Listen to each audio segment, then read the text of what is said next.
This is a Real Footy podcast special, The Runner.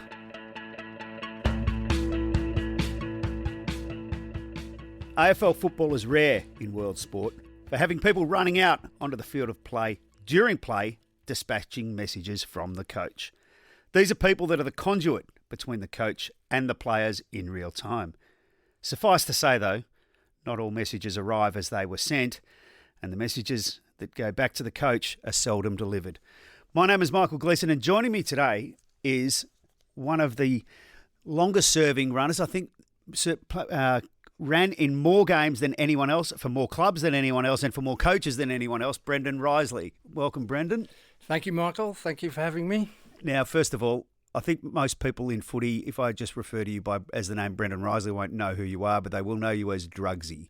Now, I know there's a story behind this that is suitable to be able to tell, despite the fact that the initial misgivings with that name. Tell us, how'd you come by that name? I started out in St Kilda under-19s, Right. and we weren't too successful, and we went down to Princes Park to have a run round against Carlton in the under-19s, which was a pretty competitive league in those days because it was the feeder league. And we were, I think, 4 goals to 28 goals down at three-quarter time, and running around the last quarter, a player from Carlton, Rowan Burke, who went on to play a few games, unlike myself, gave me a bit of a backhander. Right. And they brought out the smelling salts and sort of tested me for to see if I was okay, which they thought I was. But for the trip home on the bus, all the boys thought I was on drugs. Hence, they started calling me Drugsy. And it stuck. So how many games did you end up being a runner in, and how many clubs and coaches?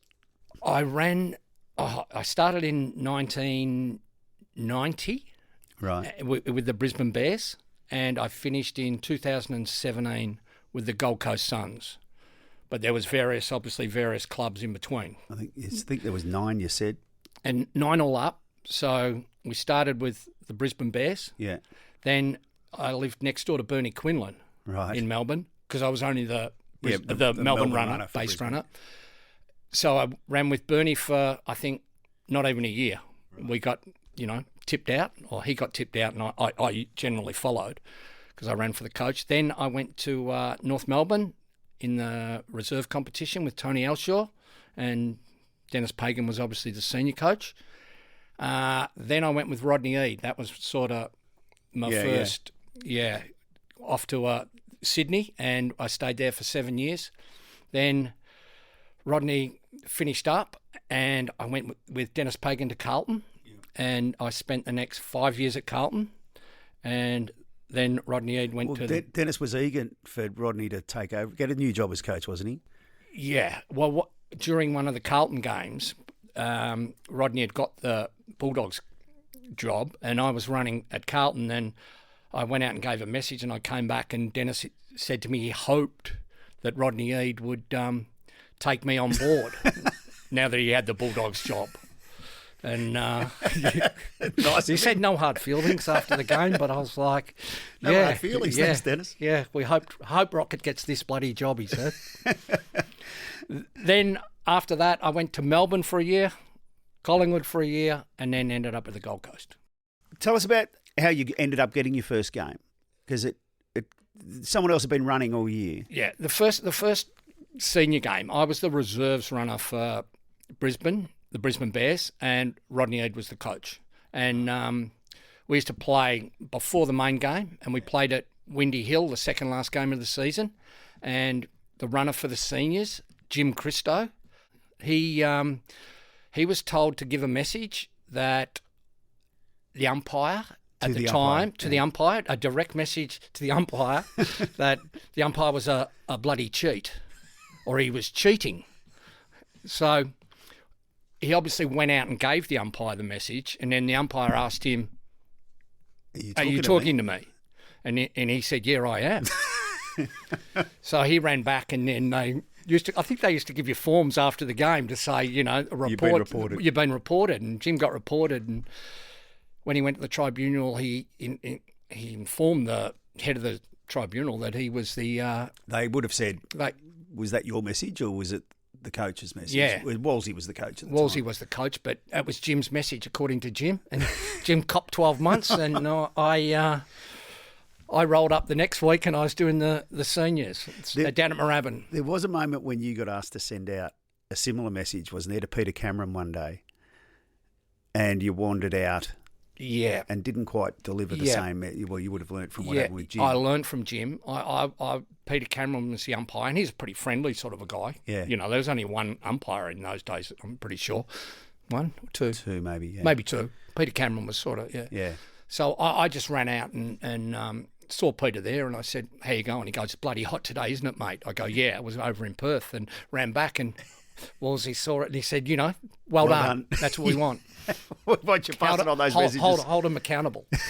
But Andrew Island had told me, don't ever go to the runners, to the umpires. You had an early moment where you said it was instructive for you with Geelong. There was a day at Geelong with that got pretty fiery. A message was sent out to Peter Worsfold, I think it was, John's brother. Yep. Can you talk us through that? That was down at Geelong. We travelled down there. Geelong was Malcolm Blight was coach of Geelong, and they were a really good side. Yeah. You know, Ablett and Stoneham, Hocking, really good side. Tough, hard at it. And Wolsey wanted the boys to be physical, and really led. Don't come down here and not show up. We're going to be physical. And Roger Merritt, they had some pretty strong Roger blokes at the Merritt, time. yeah. We had some pretty hard players, and Peter Worsfold was pretty hard player. Anyway, I got told, I reckon it was halfway through the second quarter, we're about 8-1 down, and so the physical stuff didn't really work. The physical stuff didn't. I think they actually loved it, the Cats boys. But I had to go out and tell. The message was to go and tell Peter Worsfold to slow Kenny Hinkley up. He's getting too much of the footy. Right. So I ran out and I said... And take him to the goal square or something. Yeah, take him back, and he's getting too much of the footy. Right. So we need to slow him down, Kenny Hinkley. So I ran out. I said, take him back. You've got to slow him up. He's killing us, this bloke. You slow him up. As I'm running back, I hear the crowd roar. And I look around as I get back to the bench, and there's Hinkley flat in his back. And I'm thinking, God, this has gone horribly wrong. That wasn't what Wolsey wanted. And it wasn't, he's given him, I think he gave him, it might have been in play, it might have been a bit of a round arm, which is not right, obviously. No. Yeah, but he ended up getting 6 weeks, and I was like, God, did I cause that? I felt really poor about that. Like I should have just said, we don't want him to get a kick. We don't want him to come. And I mean, 3 weeks later it was finals and stuff. And yeah. So that was sort of the lesson in being a bit careful. That was where you got to how you deliver it. Yeah. But that game was still pretty willing. Wolsey sort of embraced it, and at half time. At half time, I don't think anyone would have seen anything like it. The fact that it wasn't on TV and it was down at Geelong, the boys went in to go in at half time, and he met them at the race, and he said, we'll give these people something to yell about down here. He said, I want you to run a slow lap, all of you, including you, Brendan, in between the fence and the boundary line, just slowly. This is after Kenny Hinkley. That's not provocative at all. Yeah, Kenny Hinkley had, done himself some mischief. So we're running around the lap, and there's coins coming over the fence. Matty Rendell got hit by a pie. There's cans. There's everything just coming over the fence. So they do the slow lap, and then we get back, and then Wolsey takes them in for 1 minute and then lets them back out. And I think, at the end of the day, nothing worked. No. But I think Wolsey was a bit apologetic after that one. Yeah, he was apologetic. He rang me. Yeah. He was always thank you after every game. He's a good, genuine person, Robert Walls, and amazing what he did. And he thought with he that overstepped club. with that game. He would have thought he would have overstepped. I think he's done some hard things in his days with players. Yeah, and Rocket was a different. Well, we all know Rocket's reputation and how he was as a very funny, but. He got you in, and he initially had you doing the warm-ups. Yeah. My the first game. Yeah, I didn't. I was starting at the Swans, and they had they'd played in the '96 grand final, and they had a pretty good side, you know, Lockett, Dunkley, Lachlan, all the, you know, goods, great players. And I rolled up and we were playing in Canberra and he said, you're going to do the warm-up. You're going to do the warm-up. And I said, okay. He goes, have you done anything like this before? I go, not really, but it can't be that complex. He goes, well, the runner does the warm-up. I go, okay. All right. So they have their team meeting. Then he goes, okay, time for the warm-up. Get them in, Brendan. I've never met any of these blokes. They've got Lockett, Dunkley, Lachlan, Lewis, Kelly. all these, Kelly, all these great players, O'Brien. And I start them off with some burpees, and then I threw in some star jumps. Then I did the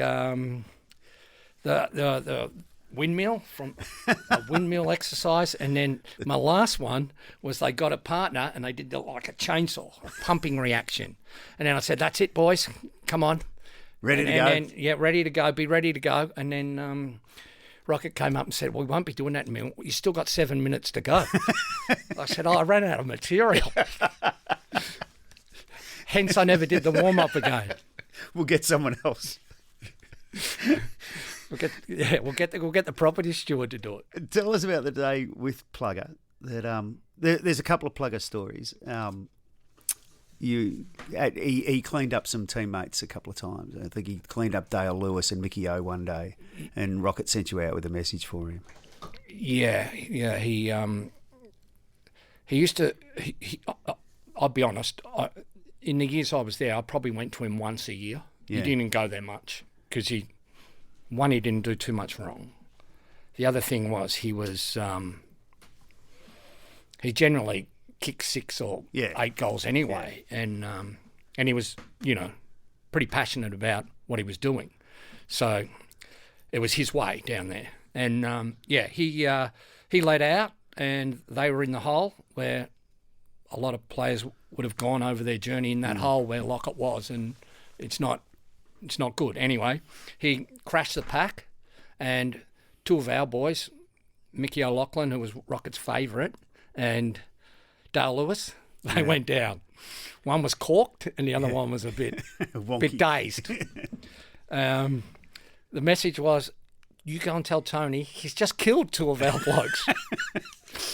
So I went out to Tony. I ran down to Tony in the goals clear at the SCG and said, listen, Tony, he's upset about what's happened with Louis and Mick.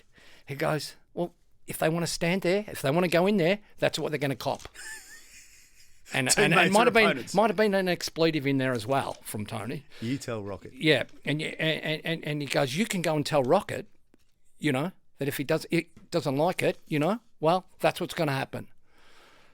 So I went back and he asked me what Tony said. I said, Tony didn't say much. He just said he understood what had happened and, make sure it didn't happen again. He goes, I'm going to ask him on Monday anyway, so we'll find out what did happen. I go, okay. But I don't think anyone ever addressed it. No one's addressed it. Lock it up, no. There was another game involving Lockett where he actually, involving Jason Mooney. Tell us about that day.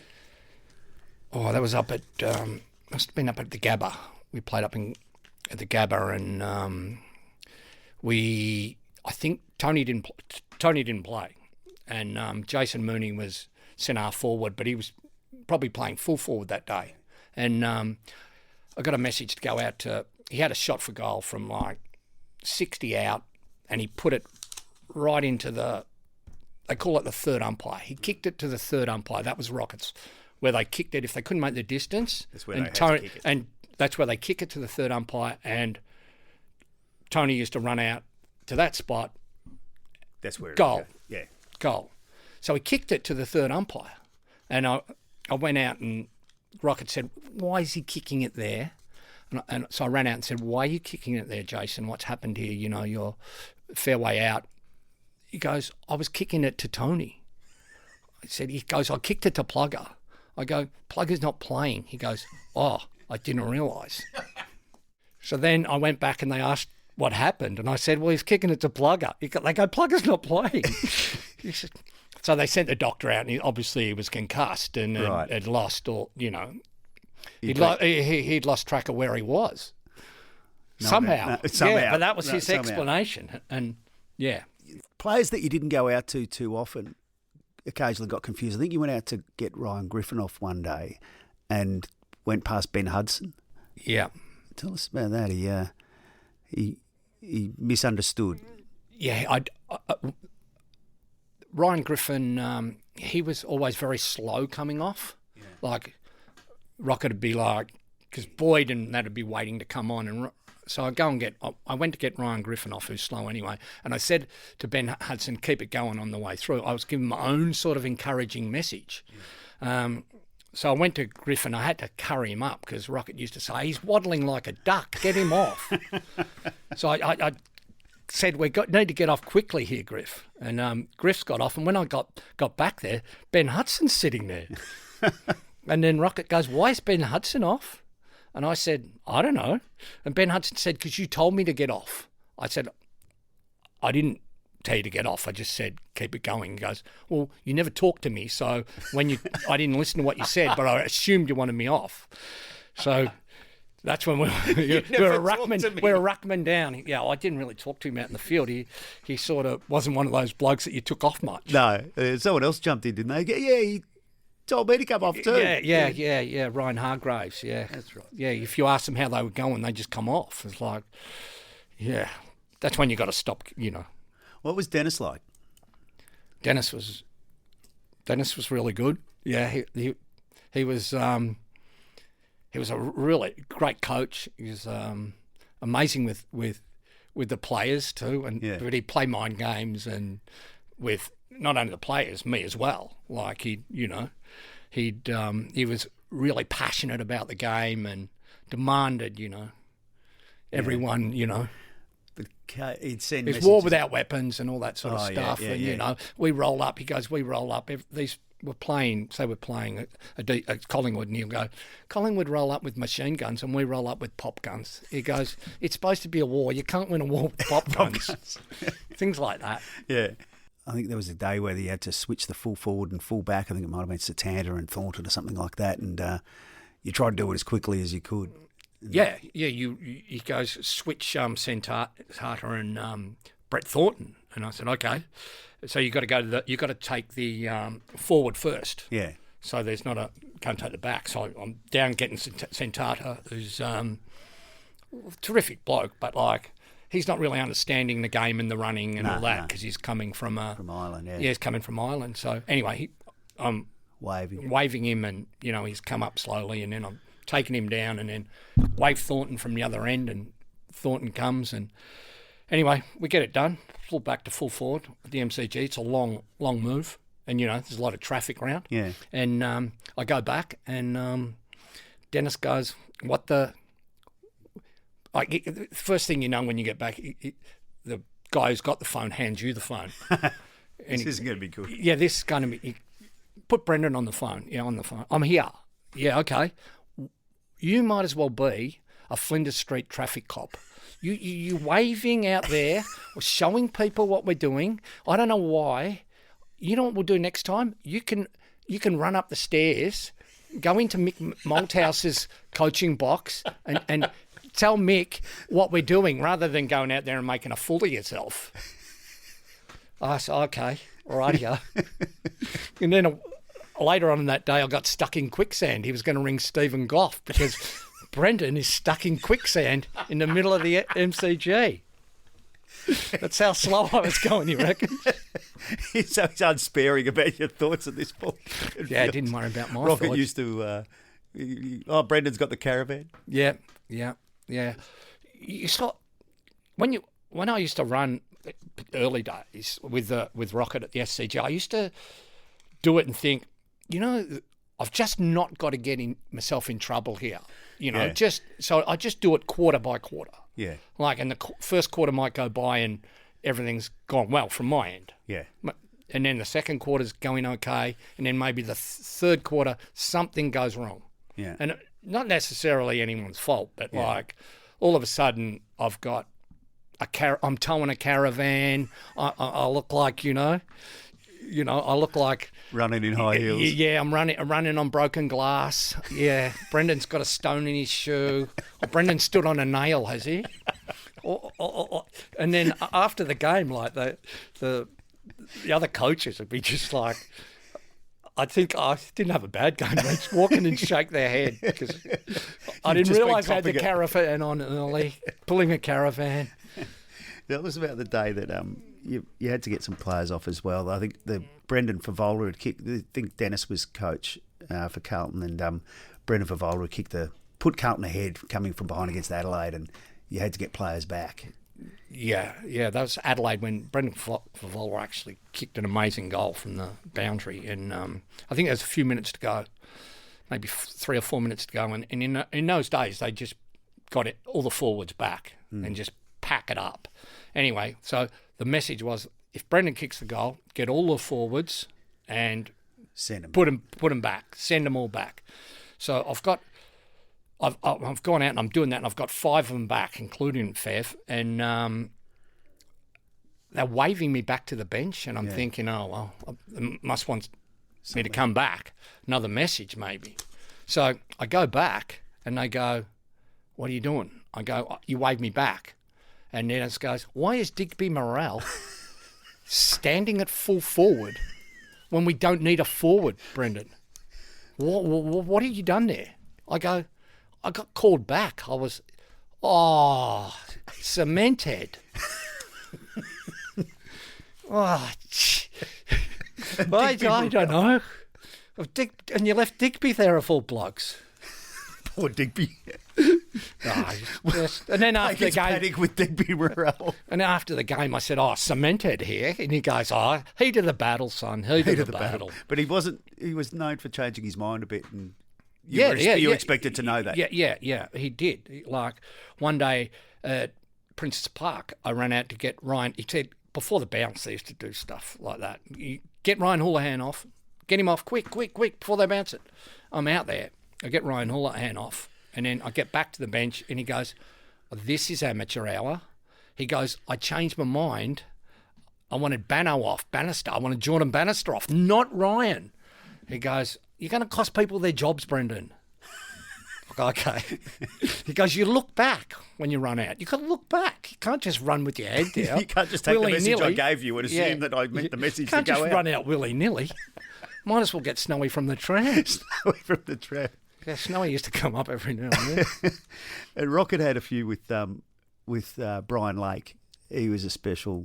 He'd send his own messages back. I think you mentioned a day where he decided Matty Boyd hadn't done the right thing by Brian. I can remember. There's a lot of things Brian did that were different to other players in that he had his own ideas on the game, and we were up at the playing Brisbane at the Gabba, and in the first quarter, I had a message for Brian to, you're on Jonathan Brown, you can't play him on the leg rope. I want you right up his ass. Right. I want him, like, he's towing you. You're right with him. So I go and tell Brian, that's what we've got to do, mate. He goes, okay, I get it, I'll do that, but Boydie should have been... Because Brown had just kicked the goal. Brown had kicked the goal. And Brian's theory was that Boydie should have been in the space where he was leading. That was Boydie's job as a midfielder, to push back. Boydie's fault, not his. Yeah. So he said, he let me know that Boydie should have been in that space. Anyway, next quarter, I think Boydie got penalised for not giving first he got caught holding the ball. And at the Bulldogs, you had to give first option, but he didn't. So he got caught. So Rocket sends me out to tell Boydie that, first option, mate, you cost us a goal, because it went straight down to Jonathan Brown, who's on Brian, and kicked his second. So I'm running back from telling Boydie, who's pissed off, but, he understands. And Brian waves me over. So I'm running back. I thought I'll go and see what he needs, Brian, because, I'm running past him. I go over. Yeah, Brian, what is it, mate? We're in the middle of the game. Can you tell Rocket that that's Boydie's second goal he's cost us and me? Like, Brown's now got 2. One, he didn't fill the hole, and then he needs to give first option. I go, well, okay. I go back to Rocket, and he goes, what's Brian want? I go, well, Brian's concerned about that Boydie's cost him 2 goals and he didn't give the handball. And he told me to tell you. He goes, well, you can go and tell Brian when you get a chance that he can tell Boydie at halftime, and we'll leave it at that, okay? But, that was Brian. Another time we're playing at Marvel, and Brian's on Rewalt, Tommy Williams is on Kaczynski. Yep. And that's how they were told to set up. That's how they set up. Yeah. And Brian, Rewalt takes off up the ground. Tommy's chasing him. Rewalt marks it. Rocket goes, go and find out why Brian is standing in the goal square and Tommy's chasing Rewalt. So I go and say to Brian, like, what's happened here? He goes, I changed that round. I thought Tommy was a better athlete than me.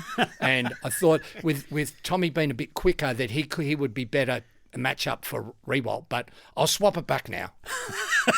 Thanks, mate. I said to Rocky, goes, what happened? I go, Brian thought it was a better matchup. Because tell Brian to leave the coaching to me. What hope do you have, son? Yeah. We'll finish up with one that sort of isn't about running, but you also had the Bears van, and there was a excursion in that van that might have come to light a bit later on with the. I think you went up to the snow at one point. Yeah. When I did the Bears, I used to just run in Melbourne.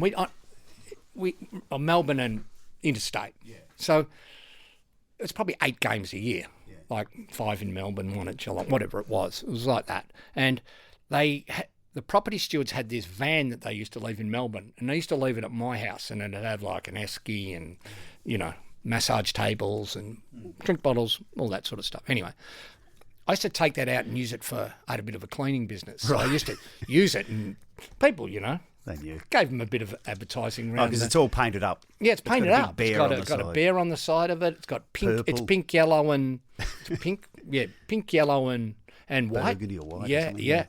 So we drive that round, and I was living with Alex Sashenko at the time, who had gone to North Melbourne, and he was playing the finals, but he said, "Pick me up. We're going in the snow up to Mount Hotham.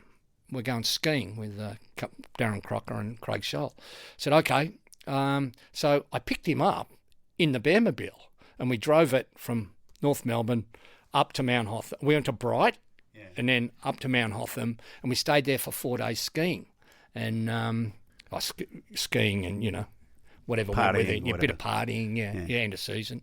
And when I got back to... We drove it back, but people, when we drove it in, were throwing, like snow bombs at it. Like, it was like something that had never been there before, the Bearmobile. And so we went, So anyway, we stayed there 4 days, and the whole thing was frozen over anyway. We drove it back. We had a great week. And the next year I had a practice match, and I went to the practice match at Skinner Reserve. And Andrew Ireland, who's the CEO of the Bears, said, "Oh, listen, we've got a bit of a problem with the Bearmobile. We've got the Bearmobile." I go, "Oh, what would that be? It seems like, it's been going all right. Why?" He goes, "Well, it's got parking tickets from Mount Hotham or that shire, and we're trying to work out why they're getting sent to the club." I said, I did go up there and have a look, do a bit of scouting, recruiting at the end of the season, but and he just started laughing. Actually, we took it to the snow. All was forgiven. Well, all was forgiven. Do you miss it? I think it was a lot different when I did it. Yeah. Like now it's people generally do the running who are employed at the club. Yeah. So much where I was just a person who just came into the club. Yeah.